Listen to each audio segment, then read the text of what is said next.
Hi everyone, it's Christopher, Mono County Library Director and co-host of the Oxygen Starved podcast, and it's Book Talk Friday, so I'm here with two great library books for you to check out. And this week I'm going to start with The Old, The American Way of Eating, Undercover at Walmart, Applebee's, Farm Fields, and the Dinner Table by Tracy McMillan.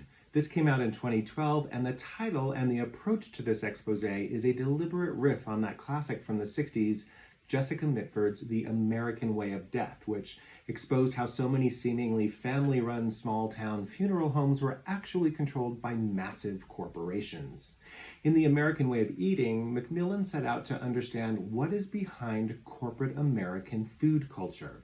She's upfront that she's not a food connoisseur. With a very sick mother and her father the sole breadwinner in the house, she grew up eating a lot of meals out of a box, like Hamburger Helper and Ortego taco dinners. Regularly cooking meals from scratch in her household was considered for fancy people who had the time.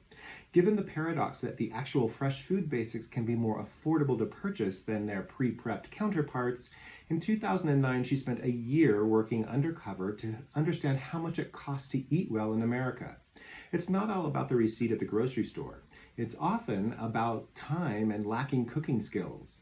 Throughout that year, she picked garlic on farms alongside migrant workers. She worked at Walmart, which is America's largest grocery chain, where she discovered some pretty disturbing practices around their selling of fresh produce.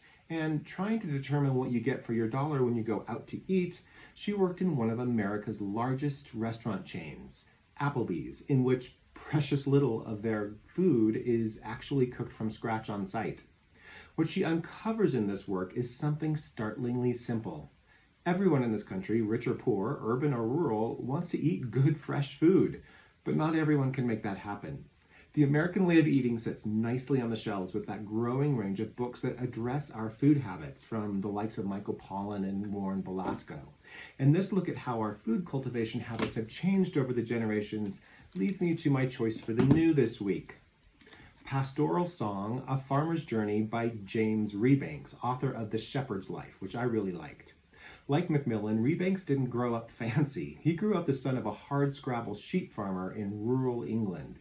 He did end up achieving a university education, which is good because his writing is apparently what helps him keep ahead of the bills in running the family farm he inherits from his father in this memoir.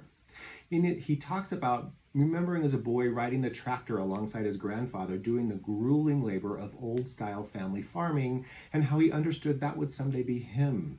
But something happened in the 4 decades in between.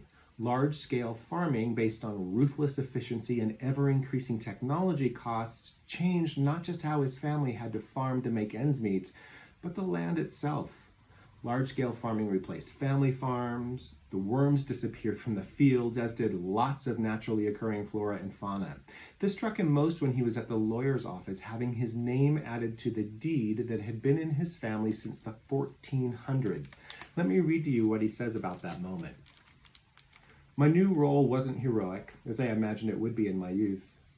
It was just confusing and complicated and fraught with doubts. Countless choices, some large and fundamental and others tiny, incremental, and day-to-day, that would shape this little bit of England for better or for worse were now mine to make. It felt like a lot rested on my knowledge, or her lack of it, and my values and beliefs. And I was suddenly aware of how constrained my choices were, and how little I knew. I would have to work out how to make money from our land without wrecking it. I had inherited a complex bundle of economic and ecological challenges, and that, perhaps, was what it really meant to be a farmer. And that's what he explores in Pastoral Song.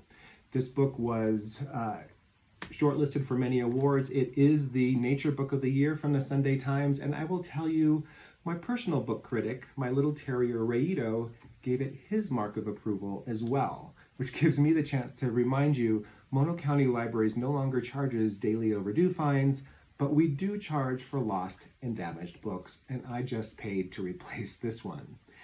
But Rayito and I would agree, Pastoral Song by James Rebanks is really good, as is The American Way of Eating by Tracy McMillan, both available from Mono County Libraries.